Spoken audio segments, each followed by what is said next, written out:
Kita semua tahu bahwa apa yang dilakukan oleh para politikus partai saat ini mengebiri banyak potensi anak bangsa.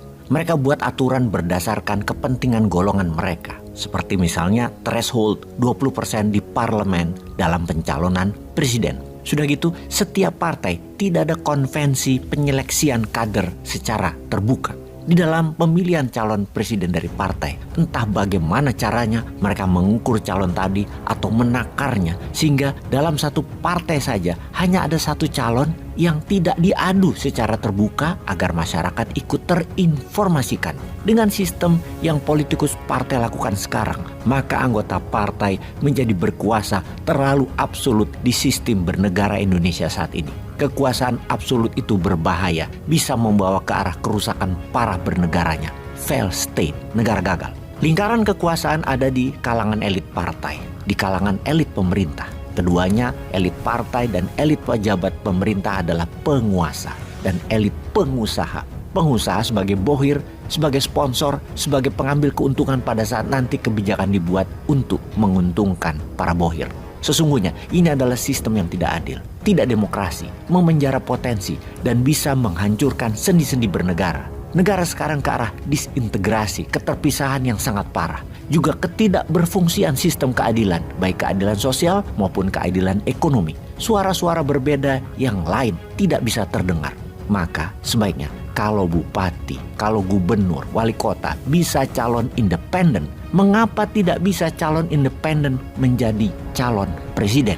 Apakah kalau calon independen jadi capres yang kemudian jadi presiden, mendadak para elit politik dan politikus menjadi tidak ada perannya? Karena calon independen tidak punya beban politik, tidak punya beban hutang politik, juga tidak punya beban sponsor kecuali rakyat. Kita juga tahu ada instrumen selain DPR, yaitu DPD, yang harusnya murni bukan orang partai, namun sekarang berisi orang partai juga. Ada juga lembaga lain seperti MPR. Sepertinya MPR tidak lagi menjadi lembaga tertinggi negara yang seharusnya tugas MPR adalah mengangkat presiden, memberhentikan presiden, dan mengganti presiden. Namun MPR sekarang bukan jadi komisarisnya perusahaan lagi karena takut sama presiden direkturnya. Lalu kalau manajernya nggak kerja baik, direksinya nggak kerja baik, lalu komisarisnya nggak kerja baik, lalu apa yang dilakukan atas perusahaan tersebut?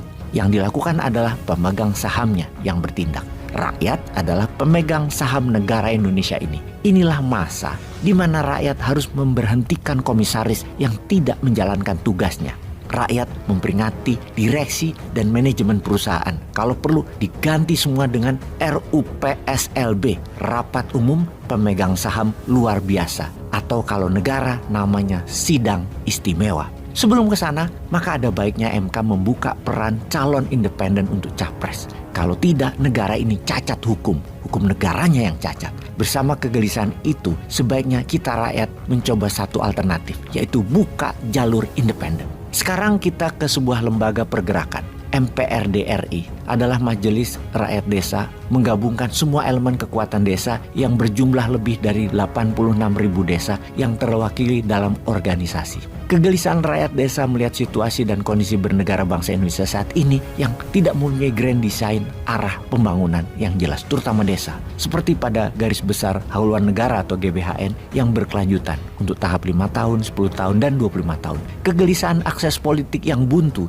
membuat berbagai elemen organisasi desa berkumpul dan bersatu serta mendeklarasi sebuah majelis yang berakar dari Ormas Gerbang Sari, FKBPD, Apetnas, Apdesi, Apetsi, dan Permandes yang bernama Majelis Pemusyawaratan Rakyat Desa Republik Indonesia atau disingkat MPRD RI di Gedung Juang Menteng 45, Senin 2 Oktober 2023. Awal mulanya diinisiasi dari Gerbang Sari, Gerakan Kebangkitan Desa Mandiri yang merupakan konstituen DPD Dewan Perwakilan Daerah di tahun 2021. Gerbang Sari aktif melakukan pembinaan desa mandiri sejak tahun 2007, kemudian berkiprah ke tingkat nasional sejak tahun 2014, berhasil menggagas yang diterima pemerintah atas usulan agar setiap desa mendapatkan dana 1 miliar setahun. Kemudian berhasil juga menggolkan jabatan kepala desa selama 9 tahun. Sekarang ke depannya, MPRD RI lebih agresif lagi dengan mengkampanyekan hashtag Desa Kaya, Negara Berdaya. di bawah Majelis Permusyawaratan Rakyat Desa Republik Indonesia akan mengusulkan desa mandiri dengan dana desa sekitar 35 miliar per desa yang sampai selamanya desa tersebut tidak memerlukan lagi anggaran dari pemerintah pusat karena telah mandiri bisa menghidupi diri mengelola dalam bentuk KUD Bank Desa Mandiri. Adapun sebagai pernyataan komunike bersama, para Dewan Pendiri dan Dewan Kolegium MPRD RI telah mengumumkan akan mengadakan konvensi untuk Capres 2024. Untuk itu, MPRD RI membuka pendaftaran kepada setiap putra bangsa yang akan berkontribusi dalam membangun bangsa untuk ikut dalam konvensi Capres ini, di mana nanti para wakil desa yang berjumlah 86.000 menjadi juri yang memutuskan siapa yang mereka pilih untuk mewakili suara rakyat desa. Para juri akan melakukan analisa banyak pertimbangan misalnya terhadap konsep anggaran APBN yang ditawarkan para capres yang mendaftar di konvensi. Asumsi APBN yang ditawarkan seperti apa dan bagaimana konsep kepemimpinannya dalam membangun desa. Hal seperti itu akan dianalisis dalam menentukan capres MPRD RI. Untuk syarat capres independen, Bapak Joko Wandiatmoko selaku Ketua Dewan Presidium MPRD RI menyatakan dibutuhkan 30 juta KTP dukungan dari masyarakat. Untuk syarat itu, MPRD RI punya kekuatan yang real karena data yang dimiliki adalah by name, by address. Sehubungan dengan konvensi capres tersebut, ini yang kita tunggu-tunggu. Wani Ki Bosman, kita gaspol. Daftar. Peace.